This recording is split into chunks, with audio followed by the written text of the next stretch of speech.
আসসালামু আলাইকুম রহমতুল্লাহি ওবরাকাতু। কেমন আছেন সবাই? আজকে একটা খবর দেখলাম আমি। ইশরাক হোসেন তিনি বলেছেন, গণভোট নিয়ে বেশি মাতামাতি করলে পুলিশ হত্যার বিচার করা হবে। তাদের উদ্দেশ্যে বলি, আপনাদের কে মানা করেছে পুলিশ হত্যার বিচার করতে? করেন আপনারা, কিন্তু একটা কথা মনে রাখবেন, মির্জা ফখরুল ইসলাম আলমগীর পূর্বে বলেছিল, জনাব তারেক রহমানের নেতৃত্বে আমরা এই ফেসিবাদকে বিতাড়িত করতে সক্ষম হয়েছি। এই কথার মানে হলো বিএনপি নেতৃত্ব দিয়েছে এই আন্দোলনকে। এটা অস্বীকার করার কোনো জায়গা নাই।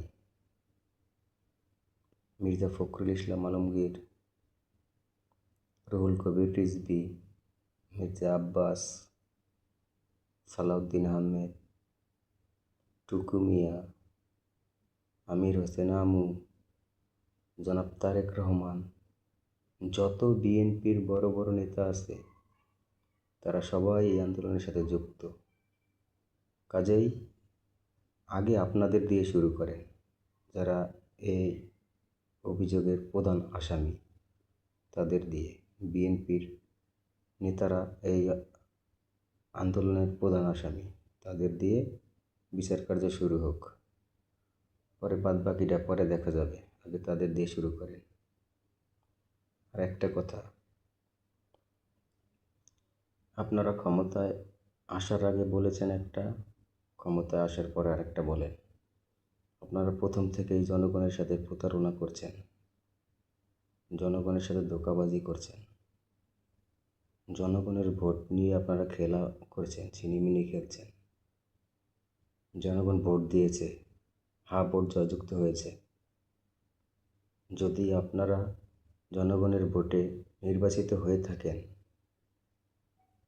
তাহলে ভোট করেছে, ভোট জয়যুক্ত হয়েছে, সেই জুলাই সংবিধানকেও আপনাদের বাস্তবায়ন করতে হবে, যেই জুলাই সনদে সই করে আপনারা নির্বাচনে অংশগ্রহণ করেছেন।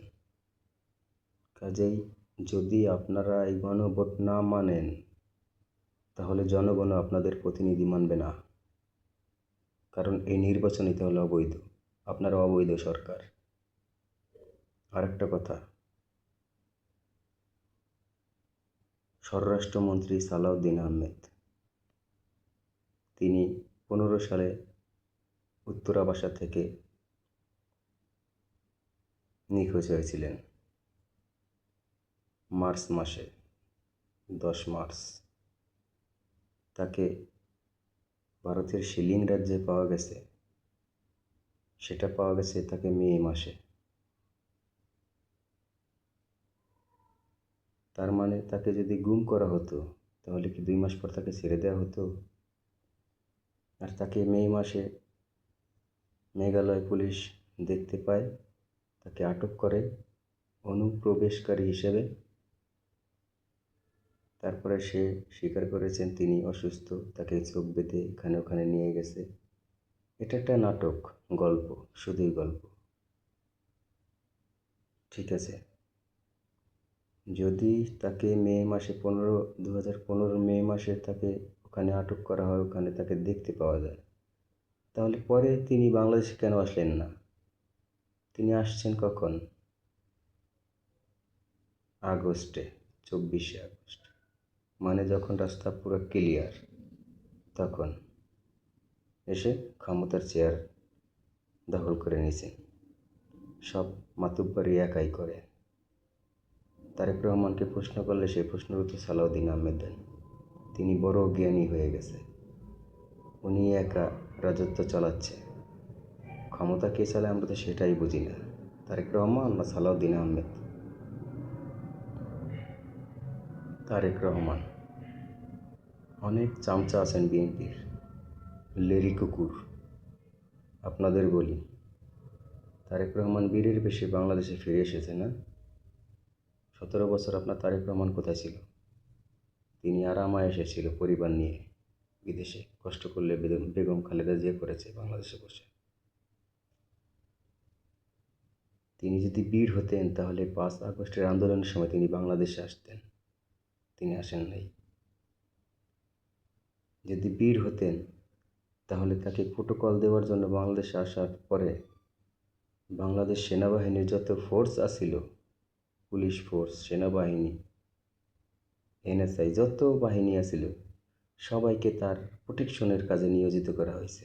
মানে বাংলাদেশের যত প্রশাসন আছে সবাই তার প্রোটেকশনের কাজে ব্যস্ত ছিল। যদি বীর হয় তাহলে তার প্রোটেকশন দেওয়া লাগবে কেন? এত হাজার লক্ষ পুলিশ দিয়ে, সেনাবাহিনী দিয়ে বীর হয়েছে তারেক রহমান না? কানারে হাইকোর্ট দেখান আপনারা। বাংলাদেশের জনগণ কানা না। বাংলাদেশের জনগণ ভোট দিচ্ছে, হ্যাঁ ভোট জয়যুক্ত হয়েছে, সেটা নিয়ে তালবাহানা করবেন, আপনাদের নিজের পায়ে নিজেরা আপনারা কুড়াল মারবেন। এটাই হচ্ছে আপনাদের সর্বনাশের মূল লক্ষ্য। আপনারা কি ভেবেছেন ইচ্ছে মতো যে দেশ চালাবেন? হাসিনার তো অনেক লেরি কুকুর ছিল, সে লেরি কুকুর তো হাসিনার ক্ষমতা টিকিয়ে রাখতে পারে নাই। হাসিনাকে কিন্তু সাউয়া মাউয়া ছিঁড়তে পারে নাই, সেই জাল কিন্তু জনগণের আছে। আপনাদের কিন্তু সাউয়া মাউয়া পুরা ছিঁড়ে ফেলবে জনগণ একবারে। জনগণকে খেপাবেন না। যদি ক্ষমতা টিকিয়ে রাখতে চান তাহলে জনগণের মত মেনে নিন। তারা হা ভোটে জয়যুক্ত করেছে, সেটাকে বাস্তবায়ন করুন। হা ভোট জয়যুক্ত হয়েছে, আপনার জুলাই সনদ বাস্তবায়ন করলে আপনাদের চেয়ার নড়বড় হয়ে যাবে, খুঁটি নড়বড় হয়ে যাবে না চেয়ারের? ক্ষমতা টিকবে না তাহলে? এভাবে এককভাবে ক্ষমতা আপনারা কতদিন টিকিয়ে রাখবেন? কেউ পারে নাই আজও পর্যন্ত, আপনারাও পারবেন না। কারণ পূর্বের ইতিহাস দেখেন, কত মানুষ শাসন করেছে দেশকে, তারা আছে? হাসিনা 17 বছর একটানা শাসন করেছে, সেও নাই। হাসিনা বড় শক্তিশালী ছিল, আপনারা অত বড় শক্তিশালী হন নাই। ইঁদুর গর্তের ভিতরে থাকলে ইঁদুর, যদি ইঁদুর গর্তের বাইরে বের হয় তাও সে ইঁদুর। গর্তের বাইরে বের হলে সে বাহাদুর হয়ে যায় না, ইঁদুর ইঁদুরেই থাকে। আপনারা 17 বছর কোন বাল ফলাইছেন আপনারা, সেটা তো আমরা দেখেছি। আপনারা বালুর ট্যাগ সরাইতে পারেন নাই, একটা জনসভা করতে পারেন নাই। খেতে কোলায় এখানে ওখানে জঙ্গলে আপনারা ঘুমিয়েছেন, আর এখন আপনারা বাহাদুর হয়েছেন না? দেখা যাক আপনাদের বাহাদুরি কতদিন টিকে। যদি গণতন্ত্রের কোনো দল থাকে, গণতান্ত্রিক দল, তাহলে সেটা জামায়াত ইসলামী আছে বাংলাদেশে।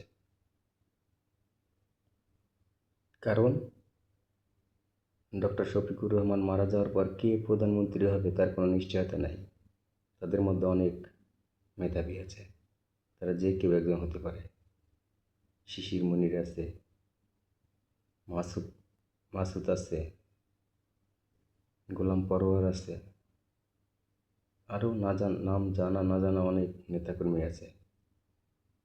যে কোনো একজন প্রধানমন্ত্রী হতে পারে। জনাব শফিকুর রহমান তার মেয়ে, তার ছেলেকে পরিচয় করাই দিতে জনসভায় যে কোনো জায়গায় নিয়ে যায় না। তারেক রহমান তার স্ত্রী, তার মেয়েকে পকেটে ভরে নিয়ে আসে সবাইকে প্রদর্শন করার জন্য, যে তোমাদের আগামীর প্রধানমন্ত্রী এই হচ্ছে আমাদের জায়মা। পরিবারতন্ত্র, গণতন্ত্র রাজনীতি কোথায়? গণতন্ত্রের দল কোথায়? আপনারা একটা জায়গায় গিয়ে সেজদা করেন, একটা পরিবারের কাছে। তারেক রহমান মারা গেলে তার মেয়ে জাইমা রহমান মারা গেলে তার যে হবে বাচ্চা কাচ্চা, সে হবে দেশের প্রধানমন্ত্রী। খালেদা জিয়া ছিল, জিয়াউর রহমান ছিল। এরা ছাড়া কি বাংলাদেশে আর কোনো মেধাবী নাই, যোগ্য লোক নাই প্রধানমন্ত্রী হওয়ার জন্য? তারেক রহমানের পৈতৃক সম্পত্তি বিএনপি, এজন্য সে প্রধানমন্ত্রী হয়।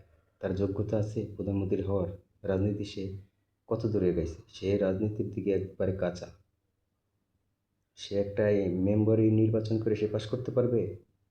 নিজের বাপের দল বাদ দিয়ে, বিএনপি বাদ দিয়ে।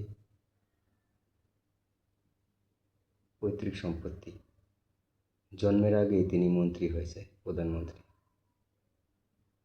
পরিবারতন্ত্র, যারা এই পরিবারতন্ত্র চামচামি করেন তারা জীবনে ওই প্রধানমন্ত্রী হওয়া লাগবে না, তাদের ওই চামচামি করতে করতে আপনাদের দিন যাবে। প্রধানমন্ত্রী তাদের ছেলে, তাদের ছেলে, তাদের ছেলে, তাদের মেয়ে, এরকমই হবে। আপনারা কামলাই থেকে যাবেন সবসময়। গণতান্ত্রিক দল একটাই আছে, সেটা হচ্ছে বাংলাদেশ জামায়াত ইসলামী। এটাই গণতান্ত্রিক দল। কারণ শফিকুর রহমানের ছেলে মেয়েকে কেউ চিনেও না।